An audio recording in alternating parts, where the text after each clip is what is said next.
Welcome to my channel. आज हम long term analysis करने जा रहे हैं एचयूएल के। एचयूएल हिंदुस्तान यूनिलीवर एक बहुत ही बेहतरीन कंपनी है, मार्केट लीडर है इंडिया के अंदर एफएफसीजी प्रोडक्ट्स के लिए। और हर घर पे इसका कोई ना कोई प्रोडक्ट जरूर इस्तेमाल होता है, या चाहे वो टूथपेस्ट हो या बाथिंग सोप हो या तो टॉयलेट क्लीनर हो या तो कोई ब्यूटी प्रोडक्ट हो या तो फिर कोई हॉर्लिक्स या जैसे कोई भी फूड प्रोडक्ट भी हो। तो ये कंपनी हर रेंज की, low range, middle range, high range, हर एक टाइप की प्रोडक्ट बनाती है, काफ़ी टाइम से बना रही है। इंडिया के अंदर ये बहुत टाइम से मार्केट लीडर रहा है क्योंकि अच्छा प्रॉफिट कमाती है और फ्यूचर में भी ये कंपनी इस प्रकार कंटिन्यू कर सकती है। कंपनी अपने आप को टाइम के साथ अपडेट भी कर रही है। ठीक है, तो आइए बने रही इस वीडियो के साथ। तो इस वीडियो में मैं काफ़ी इंसाइट्स देने वाला हूँ इस कंपनी के बारे में, जो कि आपको अच्छा इन्वेस्टमेंट डिसीजन में हेल्प करेगा। मेरा नाम है केतन अग्रवाल, आपका investment coach. Let's start with analysis.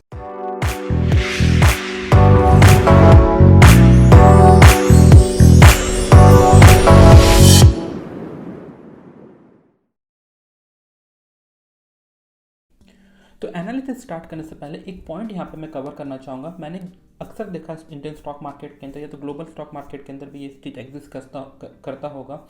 जैसे कि मैंने देखा है कि अगर कोई शेयर का प्राइस सपोज अगर 2000 है या तो 3000 है तो 4000 है, 5000 इस रेंज में है, जो भी शेयर का प्राइस एक 500 से ऊपर है या तो 1000 के ऊपर है, उसको जनरल पब्लिक जो नए इन्वेस्टर होते हैं डायरेक्टली बोल देते हैं ये शेयर तो बहुत महंगा है। ठीक है, और जो भी शेयर जिसका प्राइस 20 रुपीज़ है, 30 रुपीज़ है, 100 है या तो 150 रुपीज़ है, उसको वो सस्ता कंसिडर करते हैं। ठीक है, तो यहाँ पे मैं ये बता देता हूँ, यहाँ पे जस्ट प्राइस देख के आप सस्ता या महंगा डिक्लेयर नहीं कर सकते हो, ऐसा यहाँ पे वर्क नहीं होता है।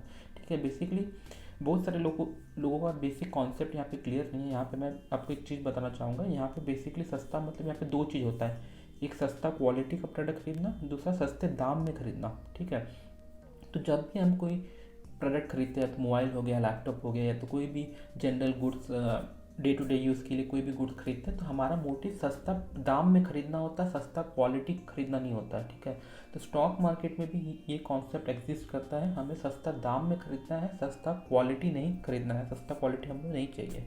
ठीक है, तो यहाँ पे एग्जांपल मैं आपको देना चाहता हूँ। सपोज अगर एक आईफोन है, उसका प्राइस 50,000 रुपीज़ है, एंड दूसरे उसके कंपेरिजन में MI का फ़ोन है जिसका प्राइस 20,000 रुपीज़ है। ठीक है, तो आईफोन है जो कि 50,000 रुपीज़ का था, आपको डील में आपको 45,000 के रुपीज़ में मिल रहा है। एंड MI का फ़ोन जो 20,000 का था वो किसी भी रीज़न से आपको सपोज 23,000 में मिल रहा है। तो यहाँ पर अगर आप MI का फ़ोन खरीदते हो, जो कि आईफोन से ऑब्वियसली 50% में है ऑलमोस्ट, बट यहाँ पे फिर भी MI का फ़ोन खरीदना महंगा होगा कंपेयर टू एप्पल का फ़ोन 45,000 में खरीदना। ठीक है, क्योंकि एप्पल हाई क्वालिटी प्रोडक्ट है, आप उसको सस्ते दाम में खरीद रहे हो, जो कि ओरिजिनल वैल्यू है 50,000, आप उसको उससे भी कम में खरीद रहे हो। MI का फ़ोन जो कि 20,000 वैल्यू है, जो कि सस्ता क्वालिटी का प्रोडक्ट, आप उसको 23,000 में पे कर रहे हो। तो यहाँ पे ऑब्वियसली प्राइस ज़्यादा पे कर रहे हो, लेकिन आप फिर भी सस्ता खरीद रहे हो।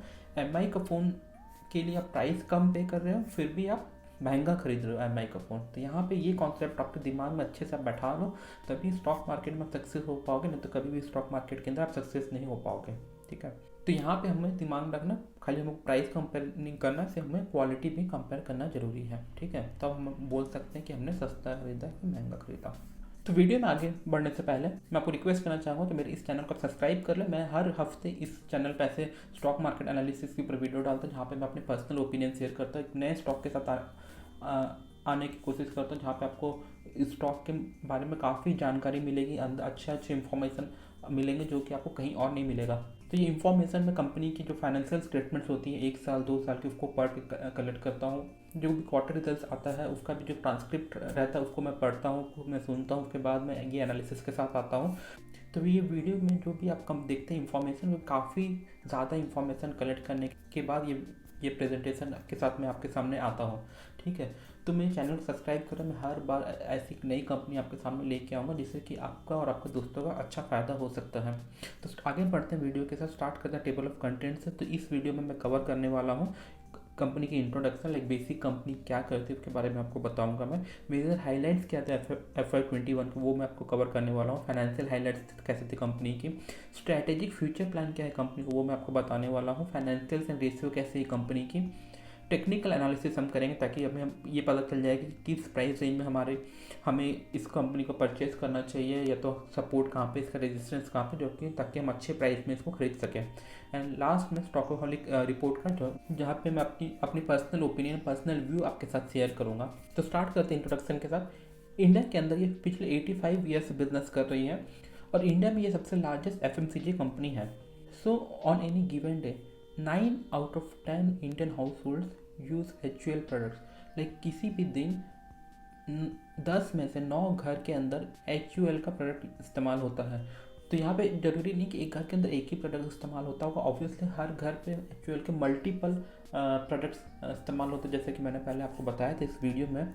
ठीक है, तो HUL जो है वर्क कर रहा है आप अपने दिन को बेहतर बनाने के लिए, अपने दिन फ्यूचर को बेहतर बनाने, क्योंकि ये हमें मदद करता है अपने घर को साफ़ सुथरा रखने में, अपने खुद को साफ़ सुथरा रखने में और अच्छे दिखने में। तो इंडिया के अंदर इस कंपनी के मोर देन 60 ब्रांड्स हैं जो कि इस वक्त ऑपरेट करते हैं। जैसे कि कुछ एग्जांपल मैं आपको देता हूँ, जैसे विल हो गया, रीन हो गया, सर्फ एक्सेल हो गया, पेप्सोडेंट हो गया, क्लोजअप हो गया, लैक्मे हो गया, हॉर्लिक्स हो गया, ठीक है, सिंपल हो गया, लव ब्यूटी एंड प्लानट हो गया। तो ऐसे करके बहुत सारे ब्रांड हैं जो कि इस कंपनी के अंदर आ गया, वैसलीन हो गया। तो ऐसे करके अगर आप चेक करोगे, क्वालिटी वॉल्स की आइसक्रीम हो गई, तो इस टाइप के देखोगे, चेक करोगे तो 60 प्लस ब्रांड्स इस कंपनी के इंडिया के अंदर बिजनेस करने लग रही है इस वक्त। इस कंपनी के इंडिया के अंदर 4500 डिस्ट्रीब्यूटर्स हैं, 8 मिलियन स्टोर्स इनके प्रोडक्ट सेल करते हैं। जो 14 ऐसे ब्रांड हैं जो कि इंडिया के अंदर मोस्ट ट्रस्टेड ब्रांड के अंदर आते हैं। तो ये था इंट्रोडक्शन। सो FY21 के मेजर हाइलाइट्स देख लेते हैं। पिछले साल इस कंपनी ने वी वॉश ब्रांड को एक्वायर किया, जो कि फीमेल इंटीमेट हाइजीन ब्रांड है। एंड कंपनी ने बहुत सारे नए एडवर्टाइजिंग कैंपेन भी लॉन्च किया जो कि इस वक्त के हिसाब से डिज़ाइन किया गया, क्योंकि इस वक्त लोग अपना ज़्यादा फोकस हेल्थ एंड हाइजीन की तरफ दे रहे हैं। तो कंपनी ने बहुत सारे ऐसे कैंपेन डिज़ाइन किया जो कि वो हेल्थ एंड हाइजीन से कंसर्न लोगों को टारगेट करता है। तो कंपनी सिचुएशन के हिसाब से अपने ऐड कैंपेन करते हैं ताकि वो ज़्यादा से ज़्यादा लोग को अट्रैक्ट कर सके अपने प्रोडक्ट की तरफ। तो यहाँ पे सेगमेंट वाइज रेवेन्यू देख लेते हैं कंपनी की। लाइक होम केयर प्रोडक्ट्स उनका जो रेवेन्यू है वो 30% जनरेट होता है, ब्यूटी एंड पर्सनल केयर से 39% जनरेट होता है, फूड एंड रिफ्रेशमेंट्स के अंदर से 29% जनरेट होता है एंड 2% आता है अदर सोर्सेज से। ठीक है, तो फाइनेंशियल हाइलाइट्स देखते हैं कंपनी के FY21 के अंदर। तो आप सबको पता है कि पूरी दुनिया में इस वक्त बिजनेस करना कितना चैलेंजिंग है। तो इतने चैलेंजिंग एनवायरनमेंट होने के बावजूद भी कंपनी ने 18% का ग्रोथ अचीव किया सेल्स के अंदर, जो कि काफ़ी अच्छा है, इम्प्रेसिव है। एंड 18% का ग्रोथ जनरेट किया प्रॉफिट आफ्टर टैक्स के अंदर भी। तो यहाँ पे कंपनी ने काफ़ी अच्छा परफॉर्म किया। कंपनी ने डिविडेंड भी डिक्लेयर किया पिछले साल, 31 रुपीज़ पर शेयर का डिविडेंड भी दिया है। एंड कंपनी का जो कैश फ्लो फ्रॉम ऑपरेशंस वो भी काफ़ी अच्छा है, स्ट्रॉन्ग है, काफ़ी पॉजिटिव है। 11,000 करोड़ का कैश फ्लो फ्रॉम ऑपरेशंस है, एंड जिसमें कि 1,500 का इंक्रीज हुआ है कंपेयर टू लास्ट ईयर। तो यहाँ पे कंपनी का कैश फ्लो फ्रॉम ऑपरेशंस काफ़ी स्ट्रॉन्ग है, जिससे कि ये पता चलता है कि कंपनी फंडामेंटली काफ़ी मजबूत है। 80% जो कंपनी का जो बिजनेस आता है वो mainly consumer need of health, hygiene, nutrition, इस टाइप के प्रोडक्ट में कंपनी ने अच्छा परफॉर्म किया पिछले साल। इस टाइप के जो प्रोडक्ट्स हैं 12% का वहाँ पे ग्रोथ भी हुआ। ऑब्वियसली लोग ज़्यादा कंसर्न थे हेल्थ एंड हाइजीन को लेकर, like hand sanitiser and domestic के अंदर भी लाइक वेरियस क्लीनिंग प्रोडक्ट्स लोग यूज़ कर रहे थे अपने घर को साफ़ सुथरा रखने के लिए या तो सैनिटाइज करने के लिए, इस टाइप। तो इस वजह से कंपनी का जो अच्छा बिजनेस हुआ इस पर्टिकुलर एरिया के अंदर, और कंपनी का जो थोड़ा सा बिजनेस जो हुआ FY21 में, जो कि कुछ एरिया में कंपनी बिजनेस फॉल हुआ था फॉर ऑब्वियस रीजंस, जैसे कि स्किन केयर के अंदर, डिओड्रेंट के अंदर या कॉस्मेटिक प्रोडक्ट्स के अंदर कंपनी का थोड़ा सा फॉल आया था, डिक्लाइन हुआ था, 15% का सेल कम हुआ था। तो यहाँ पे एक ऑब्वियस रीज़न है, यहाँ पे कुछ नेगेटिव नहीं है, गिरा है तो लाइक जेन्युइन रीज़न के वजह से गिरा है, क्योंकि लोग का मोबिलिटी कम हो गया, तो लोग को बाहर जाना अलाउड नहीं था, बोर्ड या तो अलाउड भी था, लोग ज़्यादातर वर्क फ्रॉम होम करें। तो इस वक्त तो कंपनी लोग घर पे हैं तो ज़्यादा डिओड्रेंट या तो कॉस्मेटिक प्रोडक्ट्स ये सब ज़्यादा इसका इस्तेमाल नहीं होता। ऑब्वियसली कोई घर पे ऐसे मेकअप करके बैठता नहीं है, तो इस वजह से कंपनी का प्रोडक्ट्स का डिमांड का कम हो गया, जिससे कि कंपनी का बिजनेस पे अफेक्ट हुआ है थोड़ा सा। बट आने वाले टाइम में वापस से जब रेस्ट्रिक्शन हट गए हैं तो वापस इंप्रूवमेंट देखने को मिल रहा है। उसी प्रकार जो कंपनी का फूड सोर्सेस था जो कि बाहर लोग जाकर खाते थे, लाइक आइसक्रीम जैसा प्रोडक्ट का भी कंपनी का काफ़ी डिमांड इफेक्ट हुआ है, जहाँ पे अगेन डिक्लाइन देखने को मिला है इस पर्टिकुलर एरिया के अंदर भी। क्वार्टर के अंदर बात करें तो क्वार्टर में कंपनी का अच्छा ग्रोथ देखने को मिला, अच्छा रिकवरी देखने को मिला है। क्वार्टर में जो डोमेस्टिक कंज्यूमर बिजनेस है कंपनी का, उसके अंदर 11% का ग्रोथ मिला है। तो कंपनी का स्ट्रॉन्ग ब्रांड इमेज होने की वजह से कंपनी ने स्लोली करके अपना प्राइस को इंक्रीज करने में कंपनी कामयाब रहा है। और at the same time company कुछ एरिया में कॉस्ट कटिंग भी किया है, जहाँ पे वो कॉस्ट कट कर सकते थे। तो दोनों क्या हो गया, जहाँ पे आप थोड़ा सा प्राइस इंक्रीज कर अपने कॉस्ट को गिरा दी, तो क्या आपको जो प्रॉफिट मार्जिन था वहाँ पे अच्छा इंप्रूवमेंट देखने को मिला है। इस कंपनी का 25% का कंपनी मार्जिन को अचीव किया है, जो कि दोनों ने साथ में मिलकर किया है। प्राइस थोड़ा सा बढ़ाया, कॉस्ट थोड़ा सा कम किया, तो मार्जिन क्या हो गया, इंक्रीज हो गया।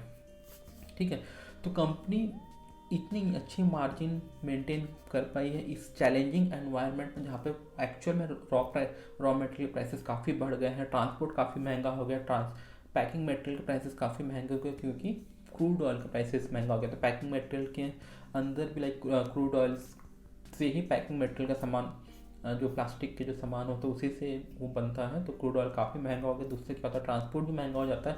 तो ये सब महंगे होने के बावजूद भी कंपनी ने इतनी अच्छी इंप्रेसिव प्रॉफिट मार्जिन मेंटेन कर पाई है, वो काफ़ी अच्छी बात है। तो नेक्स्ट हम कवर कर लेते हैं कंपनी का स्ट्रैटेजिक प्लान क्या है फ्यूचर के लिए। तो यहाँ पे कंपनी का 4 मेन प्लान है, मैं एक 1 बाय 1 आपको बताता हूँ। पहला है डेवलपिंग पोर्टफोलियो।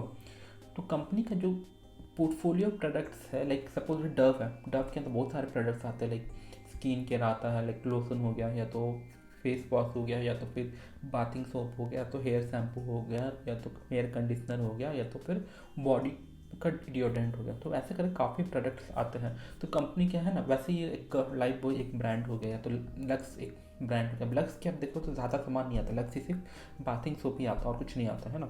तो कंपनी का यहाँ पे क्या है कि अपने जो ब्रांड का, जिसका ऑलरेडी स्ट्रॉन्ग ब्रांड है, ठीक है, जहाँ पे कंपनी ने अच्छा मार्केट कवर कर लिया। तो कंपनी का एक ब्रांड जैसे कि लव ब्यूटी एंड प्लैनेट, जो कि एक हर्बल बेस्ड थोड़ा वहाँ पे उनका कंसंट्रेशन है एड ब्यूटी प्रोडक्ट में। तो आप देख रहे कि कंपनी उस ब्रांड का अच्छा इमेज बन रहा, लोग पसंद कर रहे उस ब्रांड को, तो वहाँ पे और थोड़े प्रोडक्ट्स को इंक्रीज करने का, प्रोडक्ट का वैरायटी इंक्रीज करने का, उससे क्या होगा, कंपनी का जो पोर्टफोलियो है वो और भी स्ट्रॉन्ग होता हुआ नजर आएगा। तो यहाँ पे कंपनी का वही टारगेट है, अपना जो कोर ब्रांड है कंपनी का, उसको और भी स्ट्रेंथ बनाना उस पर्टिकुलर ब्रांड का, ताकि जो कंपनी अगर डव का कुछ साबुन खरीदे तो शैम्पू भी उसी का यूज़ करे, फेस वॉश भी उसी का यूज़ करे, डीओ भी उसका यूज़ करे, तो कंपनी का ऑब्वियसली सेल्स इंक्रीज होगा, आपको अलग अलग ब्रांड्स में जाने की ज़रूरत नहीं है। ठीक है, तो सेम एग्जांपल आप लैक्मे का भी ले सकते हैं, जो कि फीमेल को ज़्यादा फीमेल को भी जहाँ पर टारगेट किया जाता है। जैसा कि अगर उनका नेल पॉलिश हो गया, या तो लिपस्टिक हो गया, तो हेयर के कुछ प्रोडक्ट्स हो गए, तो कंपनी को वहाँ पे अगर एक ही ब्रांड में अगर लोग को सब मिल जा रहा है तो वो दूसरे ब्रांड की तरफ शिफ्ट नहीं होंगे, है ना। तो वहाँ पे कंपनी का टारगेट है कोर ब्रांड को स्ट्रॉन्ग बनाना। ठीक है, तो कंपनी का वही है creating categories for the future through market development. तो कंपनी जैसा भी मार्केट डेवलप हो रहा है, जैसा भी डिमांड हो रहा है, तो उस प्रकार कंपनी को खुद को इवॉल्व करके, चेंज करके, फ्यूचर के हिसाब से अपना प्रोडक्ट पोर्टफोलियो बनाना है, अपने कैटेगरीज को वैसे ही इंक्रीज करना है। कंपनी का वो मेन यहाँ पे फ्यूचर प्लान है। एंड दूसरा है winning with brand as a force for good powered by purpose and innovation. तो कंपनी यहाँ पे जो भी है टारगेट कर रही है वो सस्टेनेबल ग्रोथ की तरफ कंपनी बढ़ने की कोशिश करेगी। लाइक जो भी कम डिमांड है लोग का, जैसा भी हमें प्रोडक्ट चाहिए वो भी हम बनाएंगे, कोई इनोवेट भी करेंगे, एट द सेम टाइम हम प्रिजर्व भी करेंगे क्लाइमेट को, अपने एनवायरनमेंट को, ताकि लाइक रिसाइकल प्लास्टिक्स जैसे यूज़ करना, या तो क्लाइमेट की तरफ ध्यान देना, इस टाइप की चीज़ों को मैं भी कंपनी खुद को कमिटेड करने की कोशिश कर रही है। तो यहाँ पे purposeful and meaningful brand, like purposeful होना चाहिए, लोग का प्रॉब्लम को सॉल्व करना चाहिए, at the same time meaningful होना चाहिए। लाइक ऐसा नहीं कि किसी का हार्म करके प्रोडक्ट को सेल कर दे, तो वो चीज़ यहाँ पे नहीं होना चाहिए। Committed towards nature and climate. दूसरा leading in the channels of the future. तो जो फ्यूचर के चैनल है जैसे कि focusing on e commerce, like during lockdown e commerce business बहुत अच्छा परफॉर्म करे, तो कंपनी का भी एक्चुअल का भी अच्छा यहाँ पे बिजनेस के अंदर इंक्रीज हुआ है ई कॉमर्स बिजनेस के अंदर ड्यूरिंग लॉकडाउन, जहाँ पे लोग का पहले डिमांड कम था, but like basic product like shampoo खरीदना हो गया तो सोप खरीदना, ये सब लोग ऑनलाइन ज़्यादा प्रीफर नहीं करते परचेज़ करना, है ना। लोग ऑनलाइन परचेज़ करना, मतलब मोबाइल हो गया तो टीवी हो गया तो लैपटॉप, उस टाइप की चीज़ें, चार्जर हो गया उस टाइप की चीज़ लोग ज़्यादा खरीदते हैं। शैम्पू साबुन डिओड्रेंट लोग लोकली अपने किराना स्टोर से या तो सुपरमार्केट से खरीदना पसंद करते हैं, बट ड्यूरिंग लॉकडाउन लोग अच्छा खासा प्रोडक्ट ये सब परचेज़ किया ऑनलाइन के थ्रू, तो कंपनी भी अभी फोकस करने लग रही है ई कॉमर्स की तरफ ज़्यादा। इस वजह से कंपनी ने खुद का भी अपना एक ऐप भी डेवलप किया है जहाँ पे लोग डायरेक्टली परचेज कर सकते हैं कंपनी से, ठीक है। दूसरा एक कंपनी का ऐप है शिखर, जो कि B2B रिटेल ऐप है, ठीक है। तो प्रीवियसली क्या होता था, जो भी रिटेलर्स होते हैं उनके पास डिस्ट्रीब्यूटर्स के एक बंदा जाता है, लाइक जो भी इनका सेल्स पर्सन होता है वो डिस्ट्रीब्यूटर का वो रिटेल शॉप में जाएगा, वहाँ पे जाके अपना ऑर्डर लेगा दुकानदार से, ठीक है। जो भी अपना ऑर्डर है हफ्ते भर का ऑर्डर अब दे दो, ठीक है। तो इस प्रकार एट प्रेजेंट ये काम करता है पूरे इंडिया के अंदर। तो यहाँ पे होता क्या, सपोज अगर आपको मंडे को अगर आपका विजिट कर रहा है एक्चुअल का कोई डिस्ट्रीब्यूटर का आदमी आपसे ऑर्डर लेने के लिए, आपने इस मंडे को ऑर्डर दिया, सपोज वेंसडे को आपके पास वो प्रोडक्ट डिलीवर हो गया। अब वेंसडे को जब प्रोडक्ट डिलीवरी हो गया है तो अब अगर सपोज वो पर्टिकुलर प्रोडक्ट आपको ज़्यादा डिमांड की वजह से संडे को ही ख़त्म हो गया, है ना। कभी कभी ऐसा होता है कि एक बंदे ना कुछ ज़्यादा खरीद लेता, संडे को वो प्रोडक्ट ख़त्म हो गया। अब नेक्स्ट ऑर्डर आप जो प्लेस कर पाओगे वो मंडे को ही ऑर्डर प्लेस कर पाओगे, जिसका कि वो डिलीवरी सिर्फ और सिर्फ वेडनेसडे को ही होगा। तो यहाँ पर 3 दिन आप रहेंगे बिना उस प्रोडक्ट के, आपके शॉप में वो प्रोडक्ट अवेलेबल ही नहीं था, रिटेलर के पास अवेलेबल ही नहीं था वो प्रोडक्ट कि आपके पास वो सेल करता, ठीक है। अब किसी ने आपके पास आके बोला कि मुझे डिटर्जेंट दे दो व्हील कंपनी का, लेकिन आपके पास सपोज है नहीं, तो आप हो सकता है कि टाइड या कुछ या दूसरे कंपनी का दे दो, तो इससे क्या हुआ, एक्चुअल का यहाँ पे लॉस हो गया।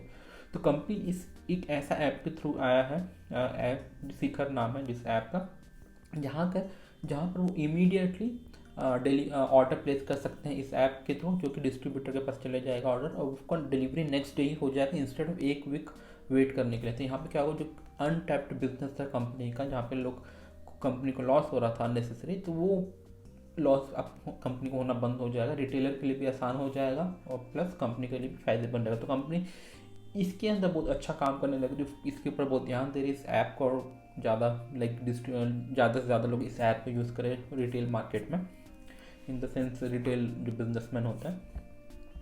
तो कंपनी ने इस वक्त SBI के साथ भी पार्टनरशिप, जहाँ पे वो इजीली कैपिटल क्रेडिट अवेलेबल हो करा देता अपने रिटेलर्स को, जो भी रिटेल पार्टिसिपेंट्स हैं एक्चुअल का। तो इससे क्या होता है, कंपनी लोगों को अच्छा से इजीली क्रेडिट मिल जाता है ताकि अपने प्रोडक्ट को जल्दी से जल्दी वो डिस्ट्रीब्यूटर्स खरीद सके। तो इससे क्या होगा, कंपनी को भी फ़ायदा होगा और रिटेलर के लिए भी ईजी होगा बिजनेस करने के लिए। तो कंपनी ने SBI के साथ इसके लिए पार्टिसिपेट किया ताकि अफोर्डेबल रेट में वो क्रेडिट दिला सके रिटेल बिजनेस ओनर्स को।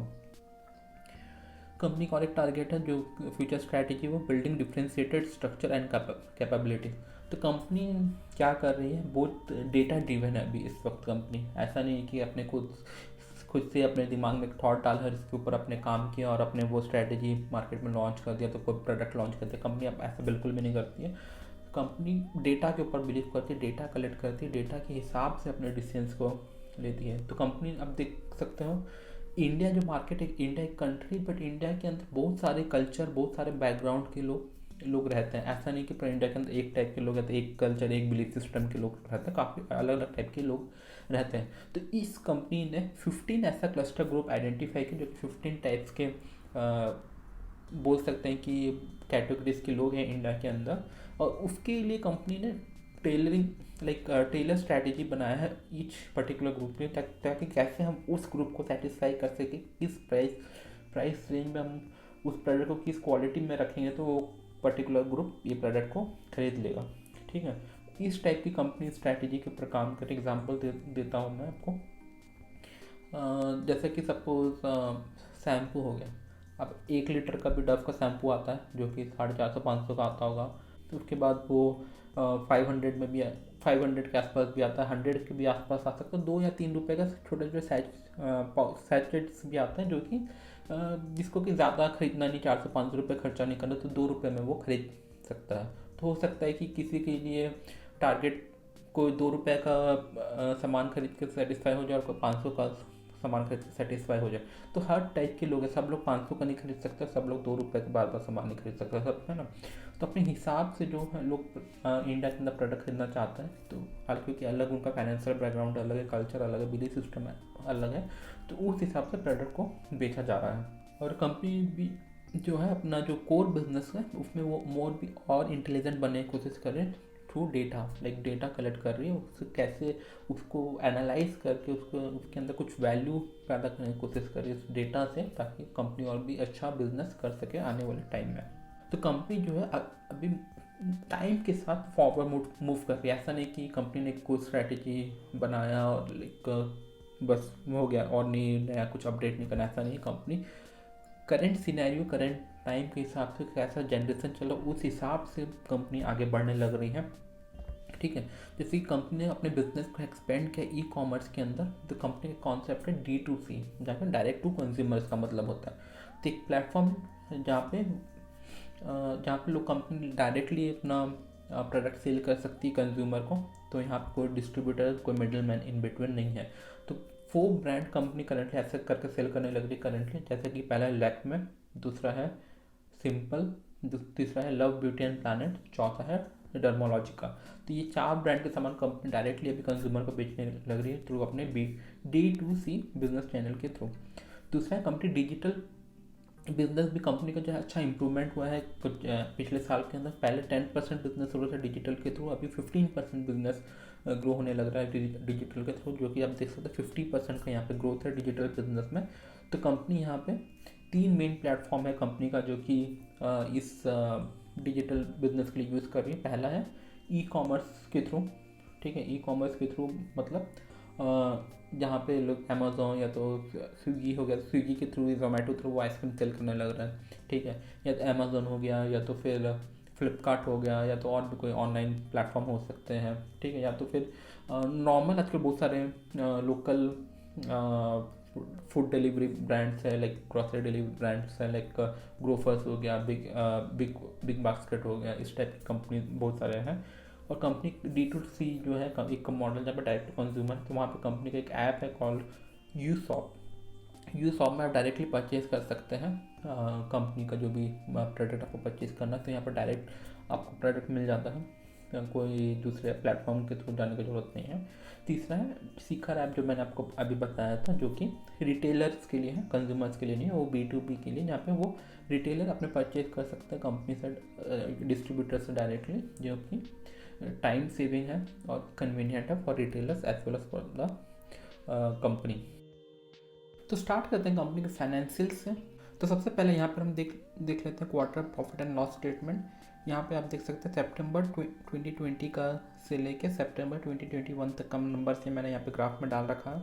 जो लाइट ग्रीन में वो सेल्स है, जो डार्क ग्रीन में है वो है प्रॉफिट है कंपनी का, कि कंपनी ने कितना प्रॉफिट, नेट प्रॉफिट कमाया है, ठीक है। तो अगर आप कंपेयर करेंगे सितंबर 2021 को सितंबर 2020 से, लास्ट ईयर का क्वार्टर्स को कंपेयर करेंगे करेंट ईयर का क्वार्टर से, ठीक है, Q2 से, तो यहाँ पे 11.6% का सेल्स के अंदर ग्रोथ देखने को मिल रहा है। एंड अगर कंपेयर करेंगे पिछले क्वार्टर से Q1 वर्सेस Q2 करेंगे तो 7% का सेल्स के अंदर ग्रोथ देखने को मिल रहा है, ठीक है। तो यहाँ पे अच्छा ग्रोथ आया है डिस्पाइट इतना चैलेंजिंग एनवायरनमेंट है। तो प्रॉफिट की अगर हम यहाँ पे बात कर लेते हैं तो Q2 लास्ट ईयर कंपेयर करेंगे Q2 करेंट ईयर से 10.48% का ग्रोथ है प्रॉफिट के अंदर। एंड लास्ट क्वार्टर से कंपेयर करेंगे Q1 वर्सेस Q2, यहाँ पे 4% का ग्रोथ है प्रॉफिट के अंदर। एनुअल P&L की अगर हम बात कर लेते हैं यहाँ पर, तो प्रॉफिट की सेल्स अगर आप देखेंगे यहाँ पे तो 18% का यहाँ पे सेल्स के अंदर इम्प्रूवमेंट है देखने को मिला है compare to last year.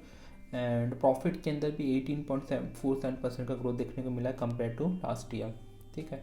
Company जो कंपाउंडेड एनुअल सेल्स ग्रोथ है वो है 7.23%। एंड कंपनी का जो कंपाउंडेड प्रॉफिट ग्रोथ है वो है 12.3%। यहाँ पे कंपाउंडेड ग्रोथ मतलब क्या होता है यहाँ पे कि कंपनी एवरेज जो पिछले 5 साल का जो कंपनी का एवरेज ग्रोथ रहता है सेल्स के अंदर या प्रॉफिट के अंदर, वो क्या था। तो पिछले 5 साल में जो सेल्स के अंदर ग्रोथ रहा है कंपनी का, वो 7.23%। एंड कंपनी का जो प्रॉफिट के अंदर ग्रोथ रहा है वो है 12.3% प्रॉफिट के अंदर। तो यहाँ पे सेल्स से ज़्यादा प्रॉफिट के अंदर ग्रोथ देखने मिल रहा है। इसका मतलब हमें यहाँ पे ये पता चलता है कंपनी की जो एफिशिएंसी है वो इम्प्रूव होते हुए नज़र आ रही है। कंपनी का जो प्रॉफिट मार्जिन वो बढ़ रहा है, at the same time company का जो कॉस्ट है वो कम हो रहा है। ठीक है। और यहाँ पे अगर ट्रेडिंग 12 मंथ्स का अगर देखेंगे तो वो 49,000 में TTM मैंने जो लिखा हुआ नीचे ग्राफ में, TTM मतलब ट्रेलिंग 12 मंथ्स, तो वहाँ पे भी ग्रोथ देखने को मिल रहा है compare to last year. And profit के अंदर भी ग्रोथ देखने को मिल रहा है। तो यहाँ पे अगर Q3 एंड Q4 का रिजल्ट और भी बेहतर आता है तो कम हमें अच्छा ग्रोथ रेट देखने को मिलेगा। अभी इस पर्टिकुलर TTM में आपको ज़्यादा ग्रोथ रेट देखने को नहीं मिल रहा है compare to last year, but अभी 2 क्वार्टर बच्चा अगर वो अच्छा आता है तो काफ़ी अच्छा ग्रोथ रेट देखने को मिलेगा इस ईयर भी। कंपनी की जो प्रॉफिट मार्जिन है वो 17% है FY21 में। कंपेयर अगर आप करोगे FY17 से 5 ईयर बैक जाओगे तो वहाँ पर कंपनी का जो प्रॉफिट मार्जिन था वो 13.49% था। तो 13.49 से 17% कंपनी का मार्जिन आ गया। तो यहाँ पे ऑब्वियसली क्लियर कट आप देख सकते हैं कंपनी की जो एफिशिएंसी है वो इंक्रीज होती हुई नजर आ रही है।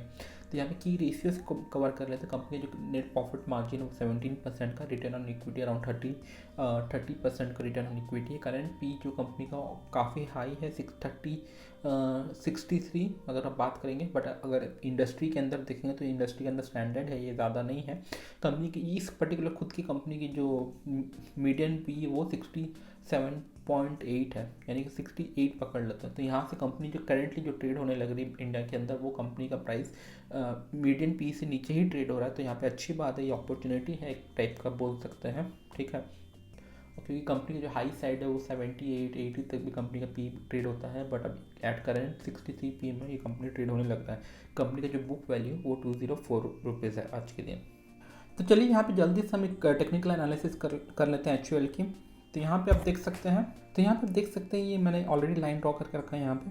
तो यहाँ पे आप अच्छी अपवर्ड ट्रेंड में चल रही कंपनी काफ़ी टाइम से, अगर आप यहाँ पे ध्यान देंगे तो यहाँ से आप देख सकते हैं काफ़ी टाइम से 1800 लेवल पे तक अच्छी कंपनी ने ट्रेंड पकड़ी है। यहाँ पे रेजिस्टेंस कंपनी ने रखा था, यहाँ पे मैंने सपोर्ट है लाल वाला यहाँ पे। तो कैसे कंपनी हमेशा से ऊपर जाती हुई नज़र आ रही है, और इस वक्त ये कंपनी अच्छी सपोर्ट लेवल के पास, अगर आप यहाँ पे आप देख सकते हैं यहाँ पे कंपनी का सपोर्ट है, और यहाँ पे आप देखिए अच्छा कंपनी का सपोर्ट है 2300 लेवल पर। कंपनी सपोर्ट के पास ही इस वक्त प्ले करने लग रही है। यहाँ पे आप देख सकते हैं छोटा सा नीचे भी गया तो कंपनी ऊपर जाने लग रहा है। हो सकता है यहाँ से कंपनी वापस रिट्रेस कर अगर मार्केट थोड़ा सा निफ्टी का सपोर्ट करे, एंड अगर ये सपोर्ट लेवल अगर ब्रेक होता है तो यहाँ पे एक स्ट्रॉन्ग सपोर्ट लेवल है 2150 के आसपास बोल सकते हैं।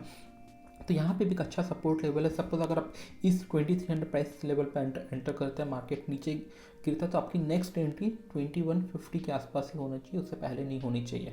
ठीक है। तो यहाँ पे उस स्ट्रैटेजी के साथ अगर आप ये कंपनी को शेयर परचेज कर दे तो अच्छा आपके लिए काफ़ी सेफ रहेगा परचेज करना।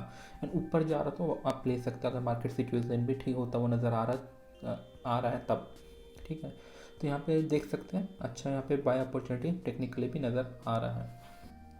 तो यहाँ पे कवर कर लेते मेरी पर्सनल ओपिनियन कंपनी के इस बारे में स्टॉकहॉलिक रिपोर्ट कार्ड के साथ। यहाँ पे मेरी पर्सनल ओपिनियन है कंपनी का जो ब्रांड इमेज है वो काफ़ी अच्छा है, काफ़ी स्ट्रॉन्ग है, सब हर एक लोग जानते हैं। HUL का कंपनी भी कभी भी कोई किसी भी कंट्रोवर्सी या इस टाइप की चीज़ में कभी भी कंपनी नहीं आई है। कंपनी का बहुत सारे स्ट्रॉन्ग ब्रांड्स है, लैक्मे हो गया, डव हो गया, लाइफबॉय हो गया, या तो रीन हो गया, सर्फ एक्सेल हो गया, है ना, लक्स हो गया। तो ऐसे काफ़ी अच्छी स्ट्रॉन्ग ब्रांड है कंपनी के अंदर। क्वालिटी वॉल्स की आइसक्रीम हो गई, तो इस टाइप के अच्छे ब्रांड्स कंपनी ऑपरेट करने लग रही है। तो ब्रांड इमेज कंपनी का बहुत ही अच्छा है। कंपनी का एक्सीलेंट डिस्ट्रीब्यूशन नेटवर्क है कंट्री के अंदर। थ्रू आउट द कंट्री आपको इसके प्रोडक्ट मिल जाएगा, गाँव के अंदर या तो बड़े से जहाँ चले जाओ, जिस कोने में चले जाओ आपके HUL के प्रोडक्ट जरूर मिलेंगे। हर एक रेंज के प्रोडक्ट्स कंपनी का होता है। कंपनी का जो प्रेजेंस है वो ऑनलाइन में भी अच्छा प्रेजेंस है, ऑफलाइन में भी अच्छा प्रेजेंस है। ऑनलाइन में भी कंपनी काफ़ी एक्सप्लोर कर रही है, नया खुद का ऐप लॉन्च किया है, अलग अलग ऑनलाइन प्लेटफॉर्म इनके प्रोडक्ट्स अवेलेबल है। डिटेल्स जो उनका मार्केट है B2B, वहाँ पे भी ऑनलाइन बिजनेस वो लेके आ रहे हैं। तो कंपनी खुद को अच्छा डेवलप कर रही है फ्यूचर के लिए। कंपनी की जो फैसिलिटी है R&D वो काफ़ी है अच्छी है। कंपनी के अंदर अच्छी R&D फैसिलिटी अवेलेबल है कंपनी के पास, इंडिया में है, फॉरेन में है, इंडिया में भी मल्टीपल लोकेशंस के अंदर है। और इस वजह से क्या होता है, कंपनी की जो R&D अच्छी है तो कंपनी अलग अलग बैकग्राउंड के लोग को टारगेट कर पाती है। सपोज एक आप देख लेते हैं यहाँ पे एक डिटर्जेंट एग्जाम्पल यूज़ करते हैं। अगर जो कंपनी की जो व्हील जो प्रोडक्ट है वो लो प्राइस प्रोडक्ट है, रिन मीडियम प्राइस प्रोडक्ट है, और Surf Excel high price product है, ठीक है। तो हाई प्राइस प्रोडक्ट की भी अच्छी डिमांड है, लो प्राइस प्रोडक्ट की भी अच्छी डिमांड है कंपनी की। उसी प्रकार अगर बाथिंग सोप की बात कर रहे हैं तो कंपनी की जो लाइफ बॉय है वो लो रेंज की प्रोडक्ट है, लो टारगेट, लो इसका पॉकेट साइज छोटा है, उनको वो बोल सकते हैं टारगेट करती है। लक्स जो है मीडियम रेंज का हो गया, डव हाई रेंज का हो गया। तो इस टाइप की कंपनी की जो प्रेजेंस है हर एक कैटेगरी में अच्छा प्रोडक्ट, लाइक लो क्वालिटी लो प्राइस में कंपनी प्रोडक्ट बेचने लग रही है, लेकिन उसका मतलब ये नहीं कि क्वालिटी लो है। व्हील का क्वालिटी लो नहीं है, लाइफ बॉय का क्वालिटी लो नहीं है, बट उनका प्राइस लो है क्योंकि उनका टारगेट कस्टमर सस्ते सामान खरीदने वाले, जो कि जिसका की पॉकेट साइज बड़ा नहीं, जो कि कम में सामान खरीदना चाहते हैं, कम में ज़्यादा खरीदना चाहते हैं, उस टाइप के लोग को कंपनी टारगेट करती है, इस टाइप के प्रोडक्ट्स के। इन कंपनी जो फाइनेंशियली काफ़ी साउंड कंपनी है, फाइनेंशियली आप देख सकते हैं अच्छा ग्रोथ है, कैश फ्लो कंपनी काफ़ी अच्छा, प्रॉफिट मार्जिन अच्छा है, सब जगह इंप्रूवमेंट देखने को मिल रहा है। कंपनी ऑनलाइन सेल्स को भी इंक्रीज करने की कोशिश कर रही है अपने ऑनलाइन प्लेटफॉर्म से, सीखर ऐप के थ्रू। तो हर कंपनी के पास अभी भी अपॉर्चुनिटी, ऑल दो कंपनी की प्रेजेंस ऑलरेडी इंडिया के अंदर काफ़ी अच्छी है, हर एक जगह प्रेजेंट है कंपनी, फिर भी ऐसा नहीं कि कंपनी के पास ग्रोथ का अपॉर्चुनिटी यहाँ पे नहीं है। कंपनी अभी भी ग्रो कर सकती है इंडिया के अंदर, क्योंकि जो कंपनी का जो सीखर ऐप है, जो कंपनी का जो अनटैप्ड बिजनेस है, अनटैप्ड मार्केट है, जहाँ पे कंपनी को सालों से लॉस हो रहा था, कंपनी अब उस लॉस वाले पॉइंट को भी, जो लूप हॉल था वहाँ पे भी कंपनी का सॉल्यूशन अप्लाई कर रही है सीखर ऐप के थ्रू, जहाँ पे कंपनी का वहाँ से भी प्रॉफिट आने लग जाएगा। कंपनी का जो डेटा है, जो डेटा कलेक्ट करने लग रही है, उससे क्या होता है कि सपोज एक पर्टिकुलर एरिया है, वहाँ पे कंपनी देखती है कि सपोज इस एरिया के अंदर 5 स्टोर है, 5 स्टोर अवेलेबल है, और वो 5 स्टोर के पास सपोज एक सोप है, सपोज डव सोप है, ठीक है। उस 5 स्टोर के को मिला के टोटल 50 सोप अवेलेबल उस एरिया के अंदर। But company with time data collect करके ये जान लेगी कि ये यहाँ पे एक हफ्ता में 70 सोप का डिमांड हो सकता है डव सोप का, क्योंकि यहाँ पे प्रीमियम लोग रहते हैं, ज़्यादातर ये लोग खरीदते हैं, जो भी मल्टीपल जो बार बार जो डेटा होता है, लाइक पिछले कुछ महीने का सेल्स को एनालाइज करें तो वहाँ पर उनको ये पता चलता है यहाँ पर डिमांड तो 70 का है, बट यहाँ पे हम सप्लाई 50 ही करते हैं। तो यहाँ पे कंपनी क्या करेगी, अपने इस डेटा का मदद से वहाँ पे अपना डिस्ट्रीब्यूशन को और ज़्यादा बढ़ाएगी, रिटेलर्स को बोलेगी और आप प्रोडक्ट को बिक जाएगा। इस प्रकार क्या होगा, कंपनी का जो सेल्स है इंप्रूव होता हुआ नज़र आएगा, ठीक है। तो ये था मेरा स्टॉकहॉलिक रिपोर्ट का। तो मेरा पर्सनल ओपिनियन है ये कंपनी काफ़ी बेहतर लग रही है, एट प्रेजेंट का अच्छी प्राइस रेंज में भी है आप, ठीक है। एट प्रेजेंट अच्छी प्राइस रेंज में भी है, टेक्निकली भी हमने देखा है कंपनी अच्छी सपोर्ट के पास है, तो हमें एंटर करना में कोई हार्म नज़र नहीं आता है। ऑल तो स्टॉक मार्केट तो गिरने लग रहा है और तो गिर भी सकता है, तो अगर आपको परचेज करना है इस पर्टिकुलर स्टॉक को, थोड़े थोड़े क्वांटिटी में परचेज करें। एक बार देखते हैं कि स्टॉक मार्केट और स्टेबल हो जाए, अगर ओमनी जो न्यू कोविड वेरिएंट आ रहा है उससे ज़्यादा हार्म नहीं हो रहा है, तो स्टॉक मार्केट गिरता हुआ नज़र नहीं आ रहा है, तो फिर आप अच्छा परचेज कर सकते हैं। लेकिन अभी एक छोटा परचेज करना मेरे ख्याल से अच्छा रहेगा इस प्राइस रेंज में, ये मेरी पर्सनल ओपिनियन है। कुछ भी डिसीजन लेना है तो आप अपनी एनालिसिस जरूर करें, अपने इन्वेस्टमेंट एडवाइजर से कंसल्ट जरूर करें, मेरे बात में नहीं जाए, लेकिन ये मेरी पर्सनल ओपिनियन है। तो आशा करता हूँ मेरी ये वीडियो आपको काफ़ी इन्फॉर्मेटिव लगी होगी, काफ़ी पसंद आई होगी, और आपको ज़रूर कोई ना कोई फ़ायदा ज़रूर होगा इस पर्टिकुलर वीडियो से। तो शेयर करें अपने दोस्तों के साथ, अपने फ्रेंड्स एंड फैमिली के साथ, जो ताकि ये भी इस वीडियो जिससे अपना फ़ायदा उठा सकें। मैं हर हफ्ते ऐसी एक वीडियो के साथ आता हूँ जहाँ पे एक कंपनी को मैं अच्छी से एनालाइज करता हूँ। ऑल्दो मैं इस अपने प्रेजेंटेशन बहुत सारी चीज़ें कवर नहीं करता जो मुझे इंपॉर्टेंट इतना नहीं लगता कवर करना, बट मैं बहुत ही डीप एनालिसिस करता हूँ हर एक कंपनी को लेके। कंपनी की जो एनुअल रिपोर्ट है 1 साल 2 साल की वो पढ़ता हूँ, कंपनी की क्वार्टर रिजल्ट्स को अच्छे से पढ़ता हूँ, बहुत न्यूज़ के थ्रू हर एक मीडियम से मैं कंपनी की इन्फॉर्मेशन कलेक्ट करता हूँ, उसके बाद ये प्रेजेंटेशन के साथ आता हूँ यहाँ पे। तो ऑब्वियसली आपको ये प्रेजेंटेशन और भी कहीं भी अवेलेबल नहीं मिलेगा, इस टाइप का इतना डीप इन्फॉर्मेशन आपको कोई भी नहीं देगा, ठीक है। तो बने रहिए इस चैनल के साथ, सब्सक्राइब करें इस चैनल को, वीडियो को लाइक करें और अपने दोस्तों के साथ शेयर करें। चलिए चलता हूँ, बाय, टेक केयर, एन्जॉय।